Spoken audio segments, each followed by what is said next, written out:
ఈయన doctor. J. Sudhakar YCP MLA.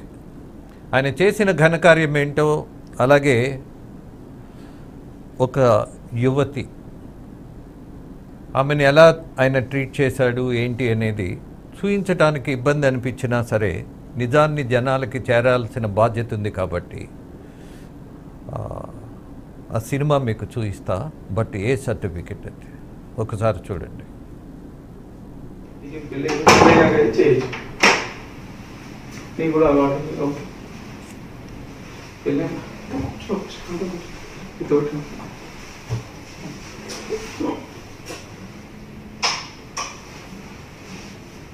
బాగుంటుంది.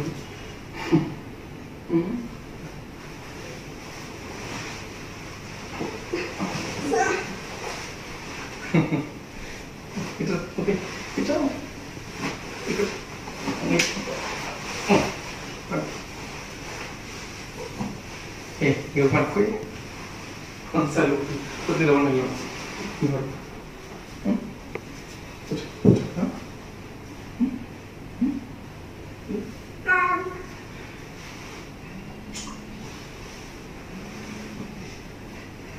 తీసుకెళ్ళి పట్టు కానీ బాగా ఇది ఒక మోడల్ టైప్ ఉంటుంది.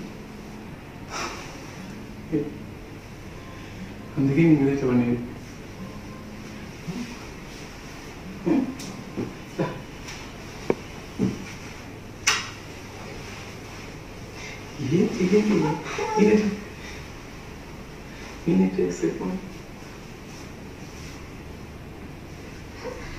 బాగా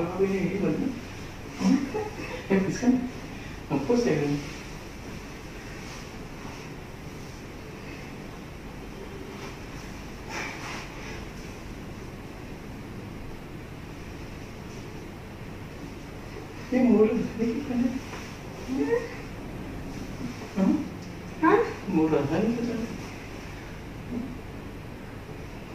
పీసీఆర్ చాలు, ఇక చూడడానికి అసహ్యం వేస్తుంది.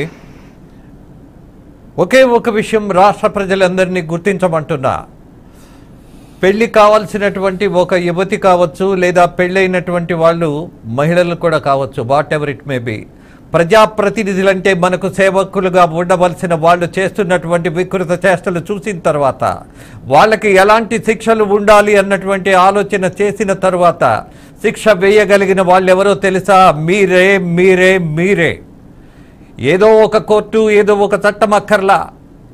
మనము నిలబడితే, మనం ఆలోచిస్తే, మన వీటికి ఇలా జరిగితే ఏంటి అని ఒక ప్రశ్న వేసుకుంటే, మానవ జన్మ ఎత్తితే మళ్ళీ ఈ ప్రజాప్రతినిధులు లాంటి వాళ్ళు ఆ గ్రామంలో కాదు, ఆ ప్రాంతంలో కాదు, ఆ రాష్ట్రంలో కూడా కనపడకుండా చర్యలు తీసుకోవాల్సిన అవసరం, స్పందించాల్సిన పరిస్థితి ఉంది అన్నది తెలుసుకోమంటున్నా. ఇది ఆ ఎమ్మెల్యే ఘాతకం. అసహ్యం ఏటల్లా? నాయకుల మీద మీకు రోత పుట్టట్లా?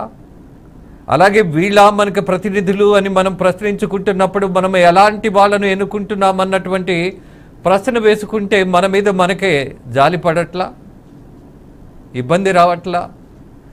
మన బిడ్డలకు కనీస మాత్రం భద్రత ఉందా అని ప్రశ్నించుకుంటే ఇలాంటి ఎమ్మెల్యేలు ఉంటే మీ బిడ్డలకు కాదు, మీకు కూడా భద్రత ఉండదు అన్నటువంటిది వాస్తవం.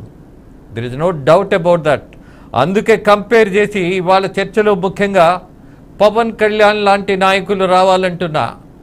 అలాగే అరుణమ్మ లాంటి వాళ్ళు కూడా ఖచ్చితంగా అసెంబ్లీలో కాలు పెట్టాల్సిన పరిస్థితి వస్తుంది, రావాలి, ఉండాలి అన్నటువంటి ఒక ఆశతో, ఆశయంతో పదే పదే ఆ ప్రయత్నం చేయాలని అంటున్నా. ఎంత దుర్మార్గం, ఎంత అసహ్యం. యా ప్లీజ్ పీసీఆర్ ఇది ఆపేసేయండి.